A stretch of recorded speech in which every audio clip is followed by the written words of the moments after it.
लक्षात घ्या, प्रत्येक काळी जर जीवनामध्ये संकटे येत असतील तर त्यावेळी तुम्हाला समजून जायचं आहे, नक्कीच तुमचे कर्म चांगले असूनही संकटे येत आहेत. असे म्हटल्यानंतर नक्कीच भगवंताने आपल्यासाठी कोणता ना कोणता उत्तम पर्याय नक्कीच शोधून ठेवलेला आहे. यामध्ये थोडीही शंका नाही.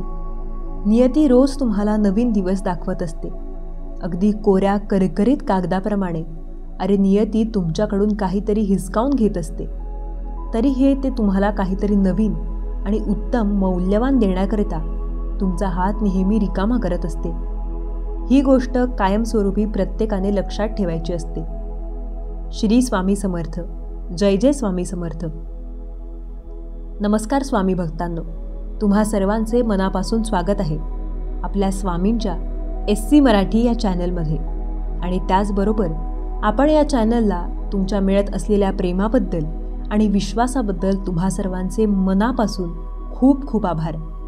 असेच तुमचे प्रेम आणि आशीर्वाद नेहमी मिळत राहो. आणि त्याचबरोबर तुमच्या सर्वांच्या आयुष्यात सुख समृद्धी लवकरच येवो. तुमची सर्व स्वप्ने लवकरच पूर्ण होऊ देत, हीच स्वामीचरणी प्रार्थना करते. चला तर मग पाहूयात स्वामींचा आजचा संदेश. बाळा, तू माझं खूप साधं भोळं बाळ आहेस. तुला या जगातील डावपेच खेळणे जमत नाही. समोरचा तुमचा गैरफायदा घेत जरी असला, तुमचा फक्त कामापुरता वापर जरी करून घेत असला, तरी त्या गोष्टीचा विरोध करणे तुम्हाला जमत नाही. समोरच्या व्यक्तीला नाही म्हणणे तुम्हाला जमत नाही. त्यामुळे सर्वजण तुमचा फक्त कामापुरताच वापर करून घेतात. त्यांचा फक्त ते लोक स्वार्थ साधतात. ज्यावेळेस त्यांचे काम पूर्ण होते तेव्हा ते तुम्हाला ओळखही देत नाहीत. बाळा, तुम्हाला या सर्व गोष्टी जाणवतात, माहीत देखील आहेत, पण कधीच तुम्ही तुमच्या स्वतःसाठी विचार करत नाही. समोर जरी तुम्हाला तुमच्यावर होणारा अन्याय विरोध करत आहे हे दिसत जरी असलं, तरी तुम्ही त्या सर्व गोष्टींची शिक्षा स्वतःच करून घेत असता. खूप रडता, खूप दुःखी देखील होता. माझ्यासोबत सर्वजण असे का वागतात, मलाच असे का फसवतात, या गोष्टींचा विचार करून स्वतःलाच तुम्ही त्रास करून घेत असता. पण कधीच तुमच्या मनातील भावना, तुमच्या मनातील दुःख, तुमच्या मनातील त्या यातना या कोणासमोरही तुम्ही व्यक्त करत नाही. आतल्या आतच तुम्ही घुटत राहता.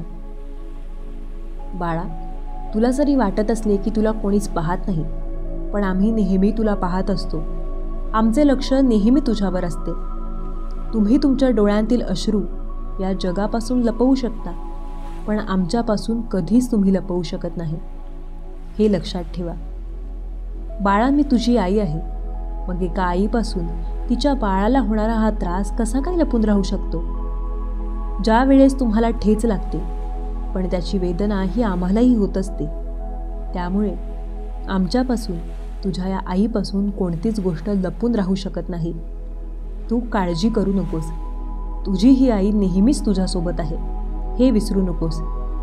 तुझी साथ आम्ही कधीच सोडणार नाही. तू निश्चिंत राहा. बाळा, तुझ्या या आईवर तुझा जर खरंच विश्वास असेल तर स्वामी माऊली असे लिहायला विसरू नकोस. बाळा, हे कलियुग आहे. इथे असे साधे भोळे राहणे म्हणजे खूप धोक्याचे आहे. जी कोणी साधी भोळी व्यक्ती असते तिला फसवण्यासाठी इथे सर्वजण टपूनच बसलेले असतात. त्यामुळे बाळा, तुला तुझ्या स्वभावात बदल करणे खूप गरजेचे आहे. कधीच तुमच्या स्वतःचा गैरफायदा दुसऱ्यांना घेऊ देऊ नका. कधीच तुमचा झालेला अपमान तुम्ही विसरू नका. तुमच्या त्या अपमानाची आग तुमच्या मनाच्या एका कोपऱ्यात पेटवत ठेवा. पण कधीच तुमच्या वागण्यातून, तुमच्या बोलण्यातून तुमचा तो राग समोरच्याला कधीही जाणवू देऊ नका. तुम्हाला जर तुमच्या अपमानाचा बदला घ्यायचा असेल तर खूप मेहनत करा. आराम करू नका, आळस करू नका.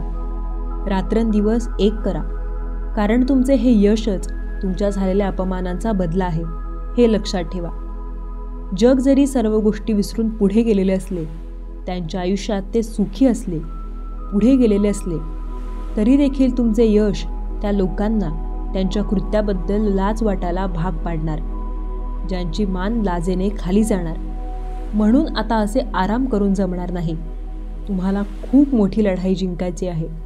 त्या लढाईची सुरुवात देखील झालेली आहे. कोणत्याही आश्रयाखाली कमकुवत तुम्ही बनू नका. निर्भय बना, निडर बना, स्वावलंबी बना. तुमचे ध्येय तुमच्या डोळ्यांसमोर नेहमी ठेवा. कधीच स्वतःला हतबल, लाचार समजू नका. जर तुम्ही स्वतःला हतबल, लाचार समजाल तर तुम्ही तसेच राहाल. तुम्ही पहिले होतात तसेच. जर आत्ताही राहिलात तर आजपर्यंत जे तुमच्यासोबत होते तेच पुन्हा पुन्हा तुमच्यासोबत तसेच होत राहील. कधीच अशा अपमानांची सवय स्वतःला लावून घेऊ नका. स्वावलंबी बना, आत्मसन्मानाने जगा. असे लाचारासारखे जगू नका. तुम्हालाही आनंदी राहण्याचा हक्क आहे. मानसन्मानाने जगण्याचा हक्क आहे. हे विसरू नका. बाळा, तुम्हाला तुमचा तो हक्क, तुमचा तो अधिकार कोणी दुसरा येऊन नाही देणार. तो तुमचा अधिकार, तुमची ती जागा, तुमची तुम्हाला स्वतःलाच बनवावी लागणार आहे. तुम्हाला स्वतःलाच ती जागा मिळवावी लागणार आहे, हे लक्षात ठेवा. ज्यांनी तुम्हाला धोका दिलेला आहे, ज्यांनी तुमच्या विरुद्ध षडयंत्र रचलेले आहे आणि ज्यांनी या षडयंत्रात त्यांची साथ दिलेली आहे, अशांच्या आशेवर कधीच राहू नका. वरवरून गोड बोलणारी माणसे तुमची पाठ फिरताच तुम्हालाच नावे ठेवू लागतात. हे विसरू नका. आता तुमचे हसू होऊ देऊ नका. ज्या वेळेस तुम्ही तुमच्या स्वतःकडे लक्ष द्याल, स्वतःच्या ध्येयाकडे लक्ष द्याल, स्वतःचे ध्येय पूर्ण करण्यासाठी खूप मेहनत कराल, तेव्हाच सर्व वाटा या तुमच्यासाठी खुल्या होऊ लागतील. पहिल्यांदा केलेल्या चुका पुन्हा करू नका. तुम्हाला जर यशस्वी बनायचे असेल तर तुमच्या स्वभावात, तुमच्या वागण्यात बदल होणे खूप गरजेचे आहे, हे लक्षात ठेवा. बाळा, खूप प्रयत्न करा. तुमच्या प्रयत्नांना साथ देण्यासाठी आम्ही नेहमी तुमच्या सोबतच आहोत. आम्ही नेहमी खऱ्याच्या पाठीशी उभे असतो. तुम्ही खरे आहात म्हणूनच आम्ही तुम्हाला साथ देत आहोत. त्यामुळे भिवू नका. स्वावलंबी बना, आत्मनिर्भर बना. आमचे आशीर्वाद नेहमी तुमच्या सोबतच आहेत. विजय हा तुझाच होणार बाळा.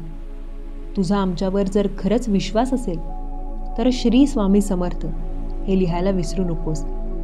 तुझे कल्याण होईल. स्वामी भक्तांनो, तुम्हाला जर आजचा हा संदेश आवडला असेल तर या संदेशाला लाईक आणि कमेंट करायला विसरू नका. तसेच हा संदेश शेअर करायला देखील विसरू नका. कारण तुमच्या एका शेअरमुळे कोणाच्या तरी आयुष्यात थोडी जरी आनंदाची उमेद निर्माण झाली तर त्याच्या आशीर्वादाचे फळ तुम्हाला नक्कीच मिळेल. त्यामुळे स्वामींचे असेच संदेश दररोज ऐकण्यासाठी SC मराठी या चॅनलला नक्की सबस्क्राईब करा आणि बेल आयकॉन दाबा. त्यामुळे नवीन व्हिडिओचे नोटिफिकेशन लवकरात लवकर तुमच्यापर्यंत पोहोचेल. चला तर मग, सर्वांनी आनंदी राहा. आपली आणि इतरांचीही काळजी घ्या. श्री स्वामी समर्थ. जय जय स्वामी समर्थ. धन्यवाद.